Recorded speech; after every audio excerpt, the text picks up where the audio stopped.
estampó: no tienes derecho a regreso. Y le tiró el pasaporte en el piso para que mi mamá tuviera que recogerlo, arrodillarse y recoger. Llegamos al barco y ahí estaban un montonón de gente que había sido expulsado de Egipto. Gente conocida, gente de la comunidad, gente que sabíamos quién era quién. La gran mayoría eran judíos. Cada uno iba a algún lugar diferente. Y era algo triste de pensar que toda esa gente que era parte de tu comunidad de repente se esparcía por todo el mundo.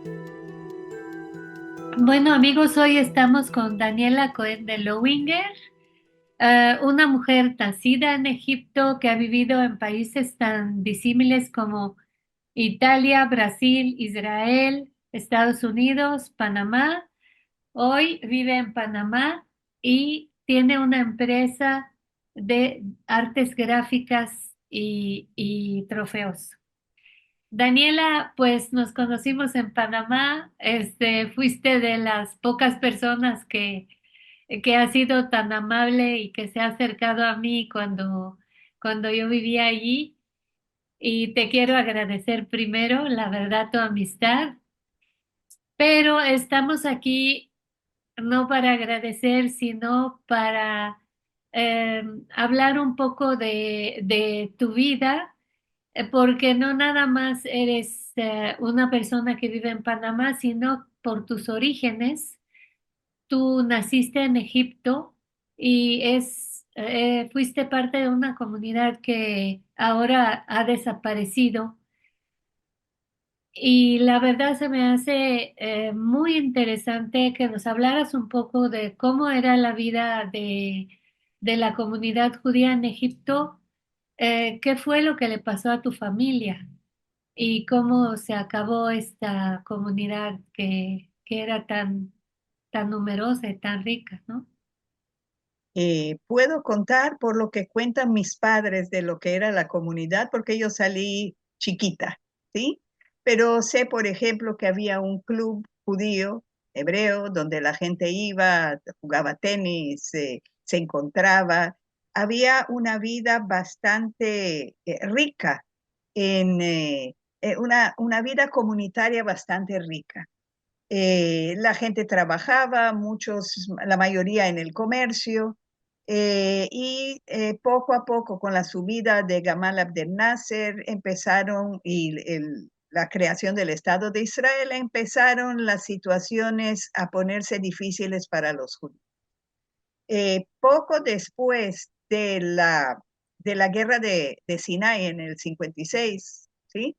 Empezaron situaciones más difíciles y el día de mi tercer cumpleaños, mis padres habían invitado amigos a la casa y le tocaron la puerta y era la policía que vino a arrestar a todos los hombres que estaban ahí. Por supuesto, no venían explicando por qué los arrestaban, cuál era la razón, simplemente te vienes conmigo y se acabó. Las mujeres, las esposas, al día siguiente fueron a ver por qué, dónde estaban los esposos, qué había pasado, cuándo podían verlos, cuándo los iban a sacar, cuáles eran los cargos. Y simplemente el gobierno no daba ninguna razón, ni explicaba dónde estaban arrestados, ni por qué habían sido arrestados. Simplemente decían, bueno, pensamos que debe haber algún espía entre ellos y estamos investigando. Eh, la gran mayoría de la gente que nacía en Egipto no necesariamente recibía la ciudadanía egipcia. Mi mamá nació en Egipto, mi papá nació en Egipto y nunca fueron considerados egipcios. Quiere decir que no tenían ningún derecho. Así que ¿Cuál era su estatus? apátrida, ¿ok?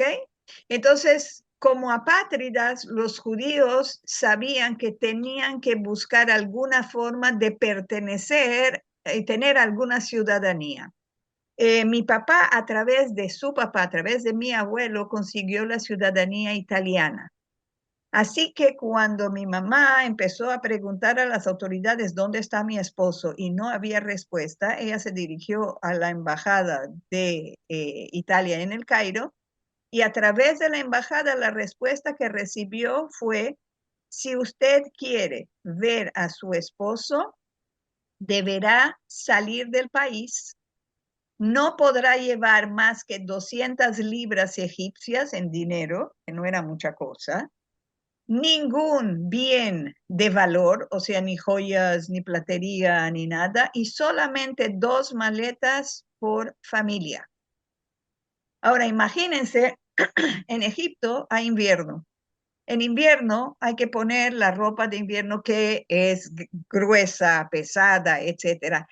¿Qué pones tú en 2 maletas para 4 personas? ¿Ok? ¿Qué decides sacar de tu casa y llevártela? ¿Vas a llenar de fotos? ¿Vas a llevar algún recuerdo familiar? ¿Vas a llevar algún utensilio religioso, una mezuzá, una copa de kiddush? ¿Qué puedes llevar en 2 maletas? ¿Ok?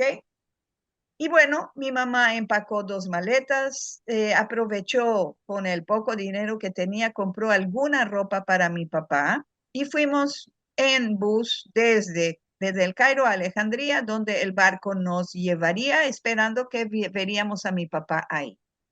Llegamos al puerto, la persona encargada de aduanas abre las maletas. Si le gustó una camisa de mi papá, la dejaba de lado. Si le gustaba un pantalón, lo dejaba de lado porque nadie se atrevería a decirle, señor, eso es mío. Simplemente él se tomaba lo que quería. Mi hermana tenía un oso de peluches, lo abrió totalmente para ver que no hubiera nada escondido, ningún objeto de valor escondido, ninguna joya, ninguna cosa. Y le pregunta a mi madre, ¿y a dónde van a ir ahora ustedes? ¿A Israel? Y mi mamá le dice, ¿a ti qué te importa? Si me estás votando del país donde yo nací, ¿a ti qué te importa dónde voy? La persona estampó el pasaporte y en aquel entonces los hijos iban en el mismo pasaporte que los padres. ¿Ok? Entonces, tengo ese pasaporte todavía aquí, estampó, no tienes derecho a regreso. Y le tiró el pasaporte en el piso para que mi mamá tuviera que recogerlo, arrodillarse y recoger. Bueno, llegamos al barco y ahí estaban un montonón de gente que había sido expulsado de Egipto. Gente conocida, gente de la comunidad, gente que sabíamos quién era quién, etcétera. Subimos Todos al barco, judíos. muchos judíos, la gran mayoría eran judíos. Cerraron las puertas del barco, el barco empieza a caminar, empieza a andar, ¿y dónde están los esposos? Si no los vemos y el barco se va y no podemos regresar, ¿cómo los sacamos? Solamente después de salir de las 200 millas marítimas egipcias, abrieron las puertas del cargo del barco, que era la parte de abajo, y salieron los hombres. De Egipto a Italia habían 4 o 5 días de viaje en barco. Y todo el mundo que estaba ahí se decía, ¿dónde van? ¿Dónde vas a ir tú?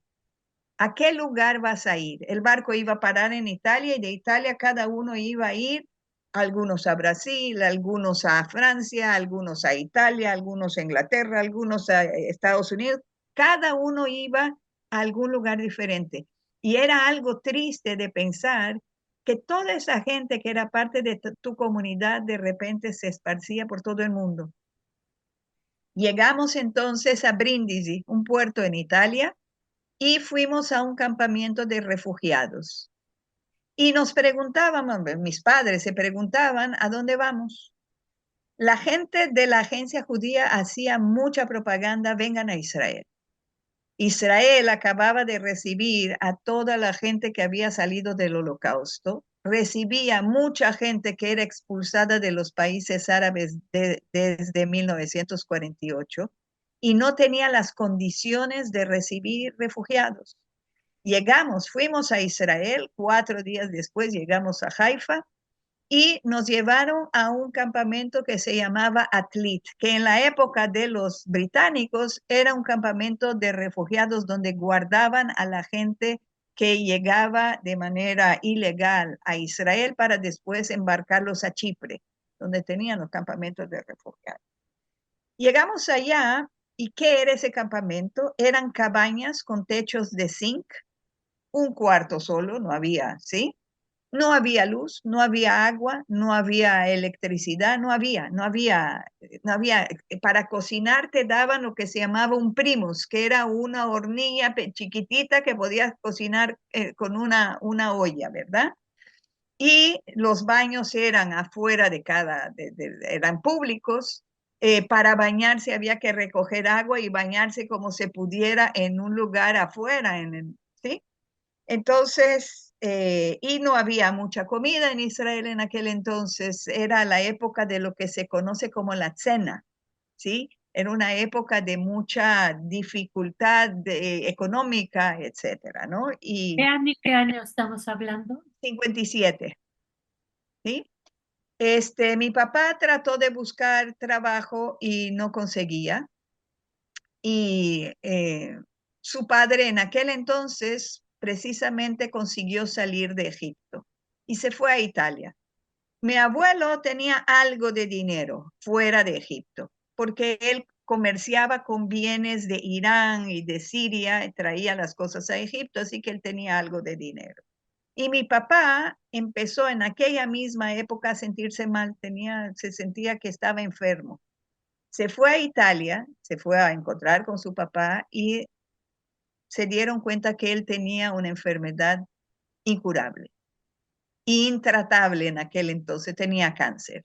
No había quimioterapia en aquel entonces, no había, la única cosa que se hacía en aquel entonces de tratamiento era cortar la parte que estuviese afectada por el cáncer. ¿Ok? Si era en el intestino, te cortaban un pedazo de intestino para ver si no se había propagado para otros lados, ¿no? Y bueno, frente a esa situación, mi papá le dijo a mi mamá, ¿sabes qué? Ven a Italia porque yo no puedo ir a Israel, no hay tampoco cómo vivir allá. Y así fuimos a Italia, a Milano, a vivir allá. Empezamos a ir a una escuela, mi hermana y yo, y como mi papá no podía trabajar mucho, mi mamá salía a trabajar, ¿ok? Trabajaba en una casa como prácticamente una nana, una empleada, ¿sí? Regresaba al final del día a la casa a cocinar, a arreglar, etcétera, etcétera.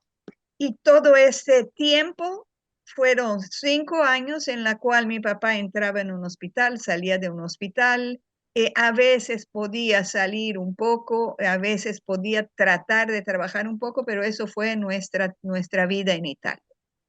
Cuando yo cumplí 8 años y medio, él falleció y mi mamá decidió que íbamos a ir a vivir a Brasil porque allá ella tenía una hermana. Llegamos a Brasil, mi tía tenía una casa, un apartamento de 2 recámaras, en la cual en una ella dormía y en el otro un hijo de ella dormía. De ahí que no podíamos nosotros vivir allá mucho tiempo, entonces mi mamá nos puso en un hogar para niños huérfanos, de familias divorciadas y todo, y nosotros que acabábamos de llegar de Italia a Brasil y no sabíamos hablar portugués.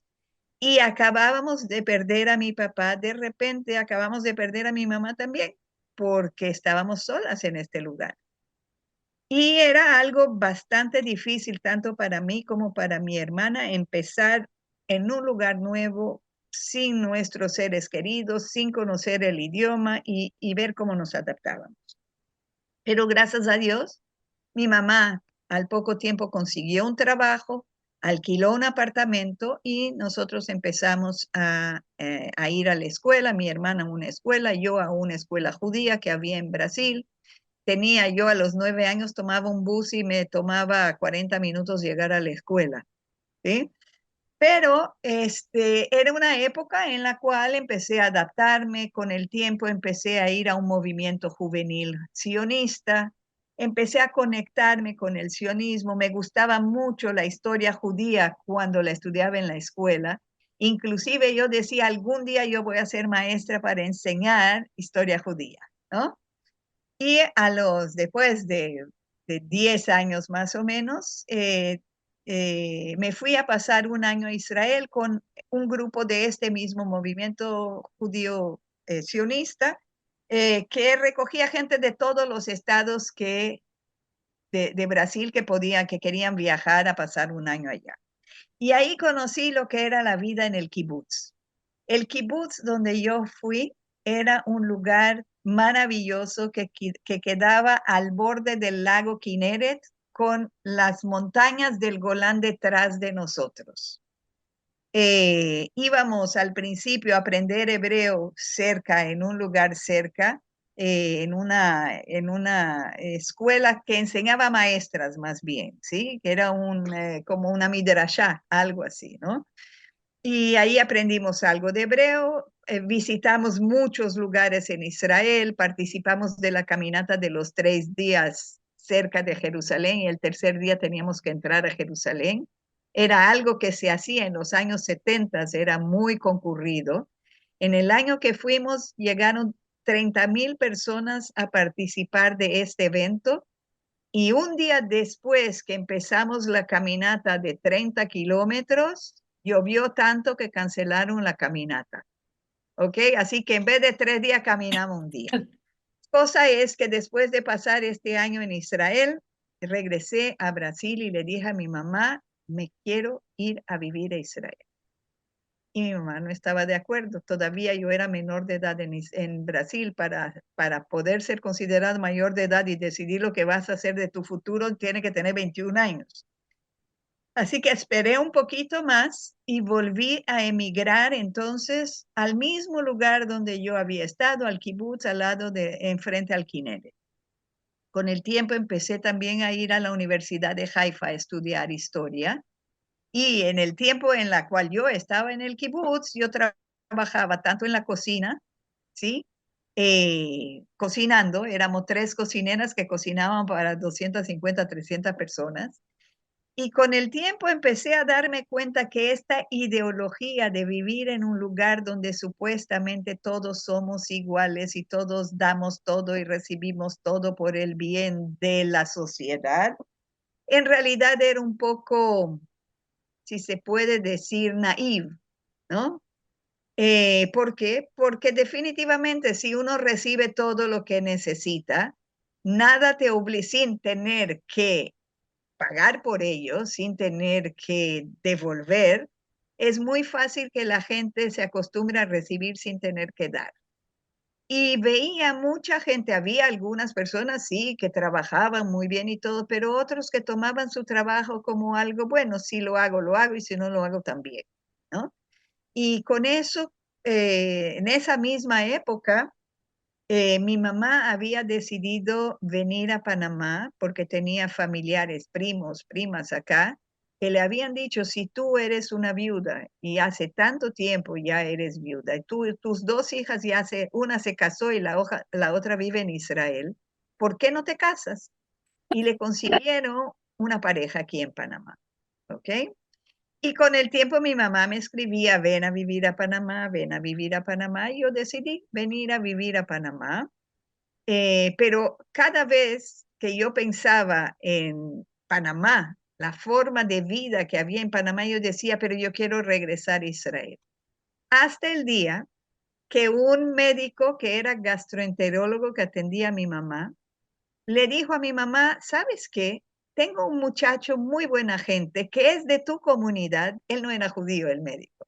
Tengo un muchacho muy simpático, muy inteligente, que lo conozco, pues es paciente mío, que me gustaría presentarle a tu hija.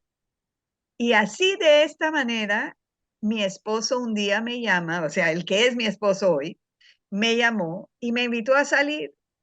Y por más que saliéramos, él no se declaraba.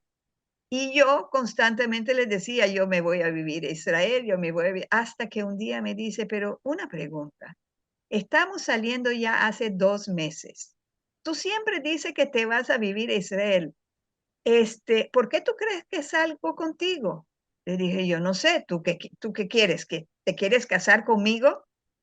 Y él dijo, por supuesto, quiere decir que la oferta de matrimonio salió de mí, no salió de él. Ok, bueno, unos meses después nos casamos, empezamos Eh, unos meses después nos casamos, tuvimos una hija, empezamos un negocio. Él al principio trabajaba con el gobierno de Panamá, él tenía una maestría en manejo de aguas, había sido subdirector de la compañía que le brinda el agua potable a Panamá, había sido asesor presidencial y con el tiempo él vio que todo eso era cuestión de política y él no es un político. Y con eso entonces decidimos abrir una empresa que se dedicaba a lo que nosotros hacemos hoy en día. Cuando hubo la situación en Panamá de Noriega, que cerraron los bancos, que la gente no sabía qué iba a pasar en el país, mi esposo decidió ir a Estados Unidos, comprar una empresa que se dedicaba a lo mismo y nos mudamos con nuestras 3 hijas a Miami hasta que la situación con Noriega terminó, hubo la invasión de Panamá, regresamos a Panamá. Con todo y eso, yo no era una persona que cuidaba de cosas religiosas. No comía kasher, no guardaba Shabbat, no, inclusive en algunos momentos no cuidé Yom Kippur. O sea, hasta este extremo, ¿no? Pero cierta vez mi hija, la mayor, que tenía 14 años, Débora, llegó a la casa y me decía, mami, ¿por qué no comemos kasher? Y yo, de una manera muy seria, le dije, mira, la casa es mía. En mi casa comemos lo que yo quiero. Cuando tú te cases, tú puedes comer lo que tú quieras. ¿Ok?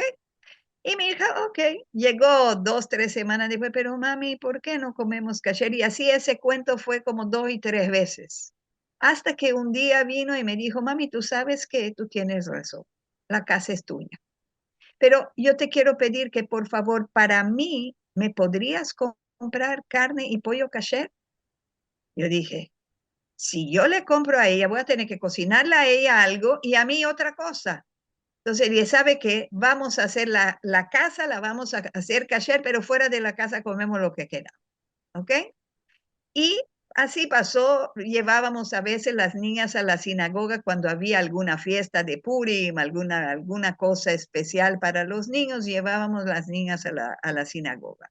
Hasta que un día una amiga mía me dice, ¿qué te parece si nos vamos a un seminario que están dando de mujeres en un lugar maravilloso en Estados Unidos? Con este rabino Friedman que vino a Panamá una vez y dio una charla muy interesante. Le dije, bueno, vamos a ver las fotos del lugar.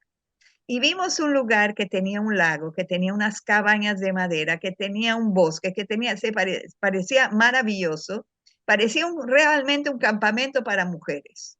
Le dije, vamos. Fuimos en pantalones, en manga corta, etcétera. Llegamos allá y nos dicen, mira, van a empezar las charlas dentro de una hora más o menos. Aquí está el programa. La primera charla es sobre Kashrut. La segunda charla tienen 2 opciones, Kashrut 2 o Intimacy, intimidad, saber qué quiere decir en el judaísmo la intimidad.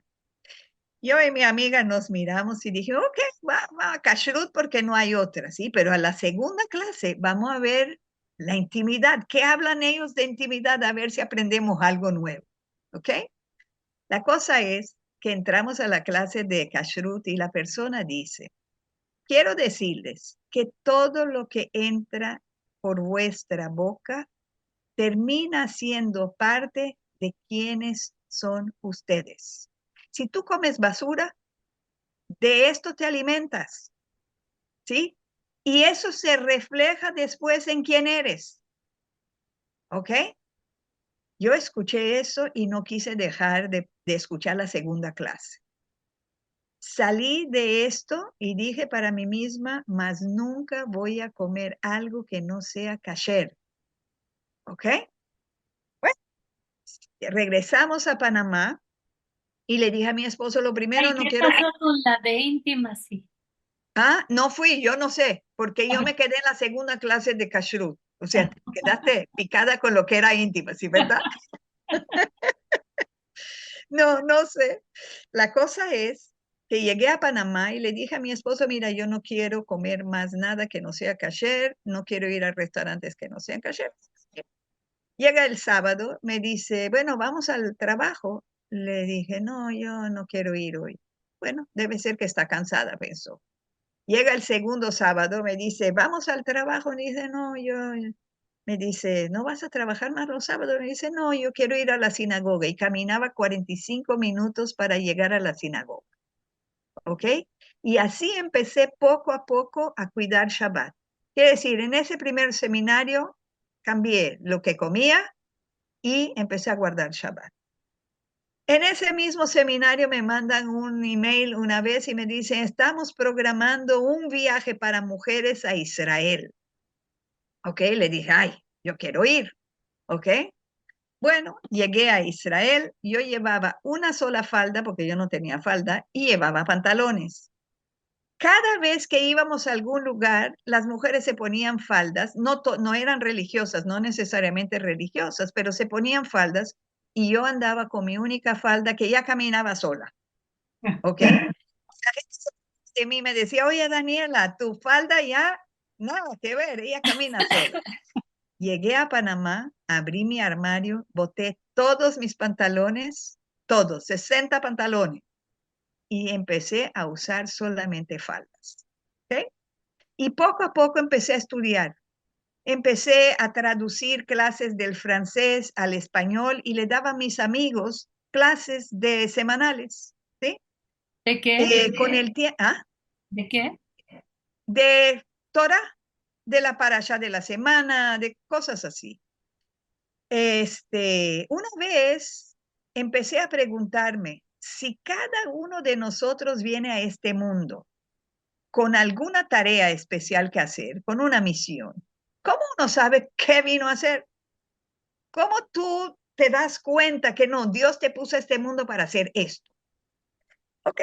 Yo escuché una clase que decía, nuestra alma tiene tres fortalezas. ¿Ok? Una es la fortaleza del cerebro, que hay gente que si es muy fuerte ahí, van a ser grandes pensadores, filósofos, van a ser grandes rabinos que van a traer cosas nuevas, van a entender y explicar cosas nuevas en la Torá o en el judaísmo, lo que sea. La segunda cosa es la fortaleza en el habla. Hay gente que se expresa bien, que tiene facilidad de pasar mensajes, de escribir, de usar la palabra, ¿sí? Y hay gente y hay otra fortaleza que está en la acción. Hay gente que hace bien las cosas, que si tiene que construir algo, que si tiene que hacer algo, que si tiene que cocinar, lo hace bien. De ahí que yo me puse a pensar, si Dios me dio una tarea, debe estar basada en una fortaleza que debo tener. ¿Cuál es mi fortaleza? Y empecé a darme cuenta que me era fácil hablar y que hablaba en varios idiomas. Yo sé 5 idiomas. Entonces, si puedo expresarme bien, algo tengo que hacer con eso. Y por eso entonces creé en mi comunidad un grupo que se llamaba el Club de las Abuelas. Eran señoras que ya eran abuelas, 60, 70, 80 años, que venían una vez por semana a mi casa. Yo les preparaba un cake, le preparaba café y le preparaba una clase. Cada uno que entraba recibía un fuerte abrazo de mi parte, se sentaba en la mesa y escuchaba el shiur. Y cuando era, por ejemplo, Purim, yo traía a alguien que les leyera la Megilat Esther en mi casa, porque a veces no iban a la sinagoga, le preparaba un almuerzo de Purim y ahí pasábamos la fiesta, ¿ok? O en Sukkot bajábamos a la Sukkah, cosas así. Con el tiempo, recibí de una amiga mía un artículo en inglés de una periodista israelí que se llama Sivan Rahav Meir. Y me encantó el artículo, algo cortito, pero me encantó. Lo traduje al español para compartir con mis amistades y le comenté a mi amiga, oye, tú sabes, yo hice la traducción y ella me preguntó, perdón, pero tú pediste permiso. Le dije, no, no perdí permiso. Tú no puedes usar algo que no es tuyo sin pedir permiso a la persona que lo escribió. Entonces yo me comuniqué con Sivan, le escribí a Sivan Rahamir, le dije, mira, yo me gustaría traducir al español, lo que tú escribes todos los días. Me dijo, mira, con mucho gusto, hay una persona que ya lo está haciendo, pero el español no es su idioma primario, o sea, ella no es muy buena con el español, si quieres, encárgate.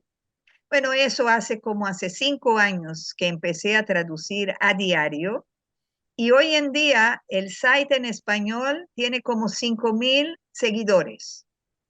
Y no solamente judíos, es decir, hay mucha gente que no es judía, pero que le gusta saber, que le gusta aprender sobre el pueblo judío, sobre las fiestas, sobre lo que está pasando en Israel a veces, sobre mensajes que detrás de una noticia nos llegan a nosotros, cosas que deberíamos saber y que no es simplemente para un judío, sino para cualquiera. ¿Ok? Entonces empecé a hacer esa traducción y aparte de esto, a veces doy clases, a veces no siempre. Ya las abuelas, muchas de ellas ya no están, desafortunadamente, algunas ya están en otro mundo.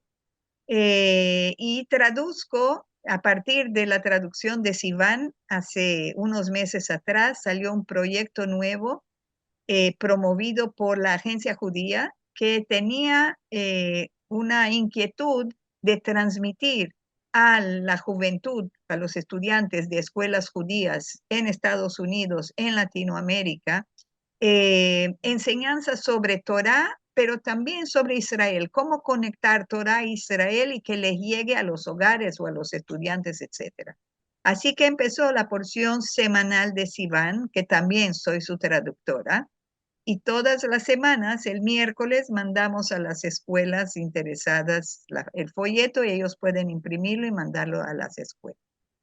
Así que básicamente eso es. Una pregunta, ¿qué tiene de especial Sivan Rahab Meir que despertó en ti esta voluntad de trabajar con ella? Siento que ella tiene mensajes que le llegan de una manera muy fácil a todo tipo de gente. Primero, no necesariamente a gente que sea ortodoxa, porque su mensaje no es de religión específicamente, de ortodoxia, si se puede decir. Sí es de judaísmo, sí es de Israel, sí, como por ejemplo, estaba traduciendo para los estudiantes, una escuela en Filadelfia se propuso participar de un proyecto que hizo la agencia judía que le hacía llegar azulejos azulejos en blanco, a los jóvenes de las escuelas para que en ella cada estudiante escribiera o dibujara algo que reflejara la esperanza. ¿Ok? Una vez hicieron, los alumnos pintaron, escribieron lo que sea en sus azulejos, cada escuela tenía que mandar, y parece que fueron muchas escuelas de Estados Unidos, y del mundo, by the way, tenían que mandar este azulejo a Jerusalén, y en Jerusalén se hizo un muro mundial de la esperanza, donde estos azulejos de jóvenes de todo el mundo llegaron y se pegaron en una pared. ¿Ok? Entonces, un mensaje una historia como esta, un evento como este, le llega a cada uno, le llega a decir, wow, qué buena idea, ¿no? Qué bonito evento, qué forma bonita de conectar lo que está pasando hoy en día en el mundo, la idea de que, ¿dónde va el mundo? ¿Dónde va Israel? ¿Qué va a pasar con la guerra? ¿Qué va a pasar con lo que estamos pasando nosotros los judíos en todo el mundo? La idea es pensar en la esperanza. Tenemos fe de que algo al final va a salir bueno. Y ese fue el mensaje que esos estudiantes trataron de poner en este muro mundial de la esperanza. ¿Ok? Por ejemplo, cuando ella habla de Tisha del 17 de Tamuz, que es el día de hoy, el ayuno del 17 de Tamuz. Ella dice, muy bien, nosotros ayunamos porque nos acordamos cuando los romanos rompieron las murallas que circundaban Jerusalén y después, 3 semanas después, entraron en el templo y lo destruyeron, etcétera, etcétera. Y después pasó eso en la historia y esto y esto, sí. Pero ¿y qué nosotros hacemos con esto? Cuando tú ves que han pasado desastres en nuestra historia y nos están pasando hoy en día, ¿qué aprendemos de eso? ¿Dónde tengo yo que reparar? ¿Cómo reparo? ¿Qué reparo? Porque cualquier cosa que nos sucede, de mal, es porque algo nosotros tenemos que mejorar. Entonces es un mensaje que le viene a todos, Claro, ¿no? Puede ser a nivel de Tisha B'Av, perdón. sus mensajes son extraordinarios. Sí, sí, son muy, siento que le llega lo bonito es que le llegan a cualquier persona, a cualquier tipo, la persona que lo lee o escucha el mensaje, lo ve de una forma, ¿cómo lo aplico a mi vida? ¿De qué manera yo aplico esta enseñanza en mi día a día? Y siento que eso es lo que la humanidad requiere, porque hoy en día, con todo lo que viene en los medios de comunicación, todo lo que viene en el WhatsApp, etcétera, etcétera, ¿qué sacamos de ahí? ¿No? Que contó una historia para los alumnos también, que había un gran rabino, era el rabino de Jerusalén hace años atrás, que tenía la costumbre que cada vez que él y sus alumnos terminaban la lectura de todo el Shas, de todo el Talmud, hacían una gran comida para celebrar el cierre que habían terminado. Tomaba a tiempo, mucho tiempo. De repente, 2 semanas después de haber hecho una festividad, como es una celebración, terminamos el Shas, él invita a sus alumnos a otra festividad. Le dice, espérate, rabino, nosotros sabemos que usted aprende mucho y estudia mucho, pero en 2 semanas usted no pudo haber terminado todo el Shas. Él dice, déjenme explicarle. Yo tomé la decisión que cuando estoy esperando por algo, por ejemplo, si estoy esperando en la fila del dentista para que me atiendan, si estoy esperando que el bus llegue, si estoy esperando que me saquen, que me den una cuenta en el supermercado, estoy esperando en la fila, yo tengo yo tengo unos libros, unos libritos que yo voy estudiando el Shas de poco a poco. Hace años empecé a aprovechar los momentos de espera para ir en el tiempo de espera a estudiar 3 líneas, 4 líneas y acabo después de muchos años de terminar todo el Shas. Por eso quiero invitarles a ustedes a esta celebración. Entonces, si van, pregunta, ¿y ustedes qué hacen con estos momentos de espera? ¿Cómo aprovechan su tiempo libre? ¿Sí? ¿Con qué? Mirando el celular, porque normalmente lo primero que uno hace, terminé de hacer una tarea, miro el celular, ¿no? Entonces me parece que las enseñanzas son muy lindas. Daniela, ¿qué te ha enseñado tu paso de la vida secular, por decir, a la vida religiosa? ¿Qué te ha enseñado a ti? Eh, la primera cosa, a disfrutar la maravilla que Dios ha creado. Por ejemplo, cuando uno coge una fruta y mira su color o mira su consistencia y dice, wow, esta fruta fue creada por Dios para nosotros. ¿Para quién? ¿Para quién existe esa fruta? El sabor que ha sido creado, ¿quién lo creó? Si huelo un olor muy sabroso, ¿quién creó los olores? ¿Había olores antes de la creación del mundo? ¿Para qué Dios creó olores? ¿Para quién? ¿Para los animales? No, para nosotros, para que nosotros disfrutemos de esta creación. De ahí que cuando yo cogí una costumbre que a mí me gusta mucho, en la noche después de decir el Shema, me acuesto, apago la luz y digo el salmo de agradecimiento, que es el Salmo 100, ¿sí? Y después de decir ese salmo, empiezo ¿Qué a dice decir, el Salmo? ¿Qué dice el ¿ah? Salmo? ¿Qué dice el Salmo? Eh, Mismole Toda, es un agradecimiento a Hashem por las cosas, ¿ok? Es una forma de agradecer a Dios. La cosa es que empiezo a ver en mi día qué tengo que agradecer, ¿ok? Wow, Dios, hoy me fue muy bien en el trabajo. Hoy, gracias a Dios, mi nieto se curó de algo que estaba enfermo. Hoy tuvimos una cena familiar y estaba maravilloso. Hoy comí una manzana que sabía wow. Hoy vi un amanecer y el amanecer, hoy recé y me emocioné cuando recé. Quiere decir, cuando uno tiene una vida en la cual se siente agradecido por todas las cosas, primero que tiene que tener conciencia de las cosas. Tiene que darte cuenta, no tomarlas como, bueno, eso lo tenía ayer, hoy también lo tengo. ¿ok? Eso es normal que yo tengo esto. No, no es normal. ¿Quién dice que es normal? ¿Quién dice que es normal que hoy me paré con fortaleza para ir al trabajo si hace una semana atrás estaba tirada en la cama porque tenía un resfriado horrible y una tos que parecía que iba a darme una neumonía? ¿Me entiendes? Entonces, cuando uno vive así, tú dices, no necesito más nada. Durante nuestra vida corremos detrás de las cosas que creemos que nos van a llenar, ¿sí? Y siempre llegamos a ellas, sí, pero quiero algo más. Quiero, si antes quería el carro, ahora quiero el viaje. Si quiero el viaje, ahora quiero las compras. Si quiero las compras, ahora quiero, ¿me entiendes? Yo tengo todo lo que necesito cuando veo todo lo que tengo. No necesito más nada. ¿Me entiendes? Entonces, esa es la diferencia, creo. Que de repente uno se da cuenta que hay alguien que por ejemplo, hay gente que me dice, pero ¿cómo tú volviste en Chubá? ¿Cómo fue esto?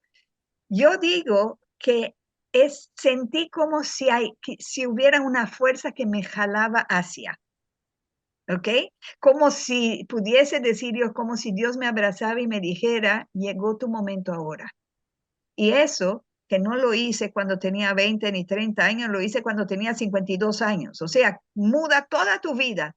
Y no tuve ningún problema en mudarlo. Y cada vez que hacía algo más, sentía que eso es lo que tenía que hacer. Esa semana escuché algo muy, muy bonito, muy bonito.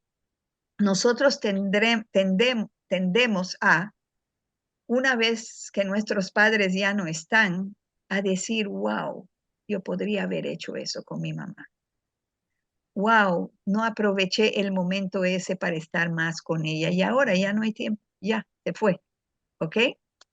Escuché que nuestros padres son un canal o una sociedad que Dios usa para traernos a este mundo. Supongamos que Dios tiene un alma esperando allá arriba y le tiene una tarea aquí abajo. Él consigue una pareja y le da a esta pareja el cuidado de esta alma que tiene que después en su vida cumplir con una misión.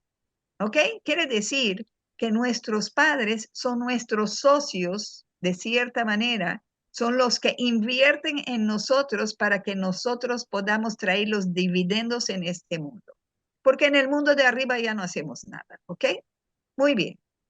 Uno tiene la costumbre cuando llega la fecha del fallecimiento de los padres de encender una vela, de hacer una comida, de ir a la sinagoga, de decir Kadish, etcétera, etcétera. Pero esta semana escuché de alguien que decía, pero cada vez que tú haces una mitzvah, cada vez que tú haces una buena acción, cada vez que estudias, cada vez que rezas, cada vez que dices un salmo, tus padres son tus socios y el mérito que tú tienes lo reciben ellos allá arriba donde están. Quiere decir que esta sociedad no se ha terminado. Quiere decir que sigues teniendo contacto con tus padres y haciendo por ellos allá arriba que no pueden ya hacer nada. Tú le haces aquí y ellos reciben allá. Ahora, imagínate, por ejemplo, que tus padres te hayan enseñado a decir el Shema Israel, que es lo de cajón normalmente que los padres enseñan a sus hijos. Shema Israel. Imagínate que quien empezó esto la primera vez fue Jacob vino hace 3000 y pico de años atrás. ¿Ok? Imagínate cuánta gente ha pasado de hijo a hijo a hijo a hijo, de generación en generación, estas palabras. ¿Ok? Y no importa dónde estemos. Podemos estar aquí en Panamá, en Japón, en China, en Brasil, en cualquier lado. Estas palabras siguen porque nuestros padres nos las han enseñado y cada vez que nosotras las decimos aquí, ellos reciben el bono allá. ¿Ok? Entonces siento que hay muchas cosas buenas en la vida de cada uno si uno sabe reconocer lo bueno. Así es. Uno camina por la calle de repente y tú ves, mira esta flor aquí y mira este árbol acá y mira la diferencia de hojas que Dios hizo. En este árbol son así y en este árbol. ¿Y para quién los hizo? ¿Para quién? Para nosotros, para que disfrutemos, ¿no? ¿Qué más puede pedir uno? Así es. Pues muchísimas gracias, Daniela, por esta entrevista. La verdad, guardamos tanto el aspecto histórico como el aspecto espiritual y vamos a estar muy pendientes de Sibar Rahab Meir y sus mensajes. Aquí dejaremos la liga del chat de quien quiera unirse a este chat y recibir a diario tu traducción. Muchas gracias por despertarte a las 4:30 de la mañana y hacer la traducción, hacer el audio y enviar a todos nosotros que estamos al pendiente. Y pueden también encontrar en Enlace Judío muchas de las enseñanzas de Sivan Rahav Meir a través de Daniela. Gracias, gracias, Gracias. muchas, muchas gracias. Y aquí estaremos platicando todavía otro día más. Gracias, gracias, May, gracias. Saludos.